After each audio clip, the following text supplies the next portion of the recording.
Hi, I'm Susie. Welcome to Gallery Teachers Masterclass workshop. My workshop is on productive skills.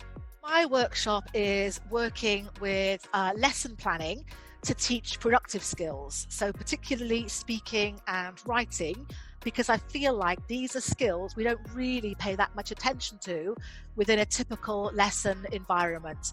Often we spend time focusing on vocabulary or on improving or developing the students' reading and listening skills, or maybe working on teaching them some grammar, so they don't really get much chance to work on their fluency or to practice longer writing.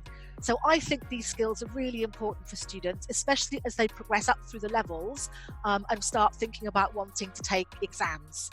And I think as newly qualified teachers or even experienced teachers, you might have forgotten how to maximize resources to really help the learners be able to speak for a good 10 or 15 minutes. So I'm going to give you some lesson frameworks that you can build on to ensure that your students get plenty of talking practice or plenty of writing practice in the lessons.